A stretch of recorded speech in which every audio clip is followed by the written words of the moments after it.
So in this video, I will be harvesting some of our corn. Now this is the first year I've been growing corn, so I wasn't really sure when it would be ready, how to tell if it was ready, how to even process it to get it ready to freeze. All of the above I wasn't sure of. So when I did some reading, I have read that the silks should be nice and dry to touch, so a little bit crispy and no green left on them. So I kind of went with that. I didn't peel any of the husks back to check on the kernels, but I just went off the silks being nice and dry, and it pretty much well worked. I mean, the ones that I harvest and the silks were nice and dry. They seemed to be pretty good. Taste wise, I'm not 100% sure if I have harvested them at the right time going by the silks, because I haven't actually eaten any yet.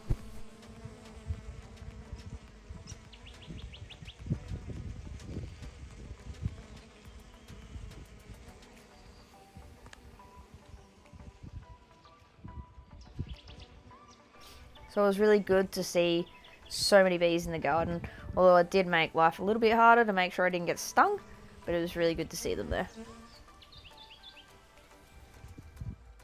So there's a lot of different opinions on Google and Facebook about how you should freeze corn. So I was going to do some frozen with the husks on and some frozen with the husks off, not blanched, and blanched.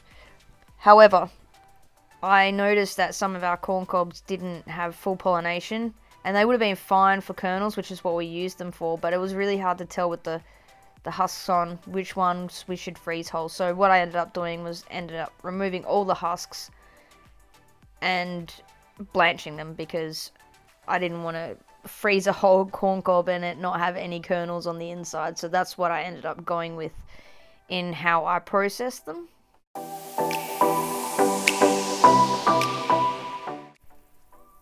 I also read that you should, when you finish blanching them, put them into some cold icy water. So we filled the sink up with some cold water and added some ice so we could add the warm corn to that to immediately stop the cooking process. And when it came to the amount of time to blanch it for, I had varying opinions from anywhere from 4 seconds to 6 minutes. So I was like, I have no idea how long to blanch this for. So what I ended up doing was blanching for a minute. Not sure if it was long enough, not sure if it was too long, and I haven't actually tried the corn yet, but I'll see when I actually get to taste the corn how it turned out. A side note to this is, during a lot of the reading that I was doing, a lot of people said the corn ended up very mushy after they defrosted it and ate it. So in amongst those opinions, a lot of people said that microwaving it and also grilling it prevents it from being too mushy. So that is how I will cook it. Probably not in the microwave, because I don't really like using it too much, but probably will grill the corn so that it doesn't turn out too mushy. But I probably will boil some just to check how it turns out. So once the blanching process had completed, so over the 1 minute time, we chucked it in the sink with the icy water. And as I said, it just stops the cooking process, doesn't overdo it too much, although blanching for a minute I don't think I would have had too much of a problem, but followed the correct steps anyway. Then any of the corn cobs that weren't really going to make it as a full corn cob as a meal, we decided to cut the kernels off, and we just placed them into sandwich bags in portions of how much we would eat for a meal to freeze that way.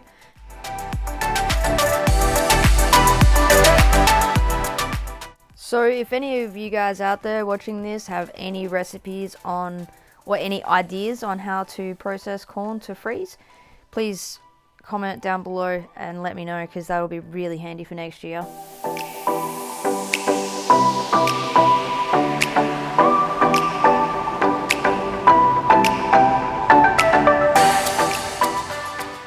So when it came to the full corn cobs, I just vacuum sealed them in portions of what we would eat a night. So for us, it's just like 1 corn cob each, and vacuum sealed them in.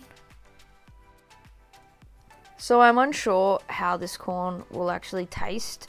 I have left some on the plants out the front so that I can actually take some fresh stuff and just cook them up, see what the taste is like. These are heirlooms, so I can keep some seeds. However, I've read that the hybrid varieties are a lot sweeter, so I may try some of them next year just to get a view of the difference between them. So I will let you know in further posts how this all turned out, and good luck with your corn growing season. Thanks for watching.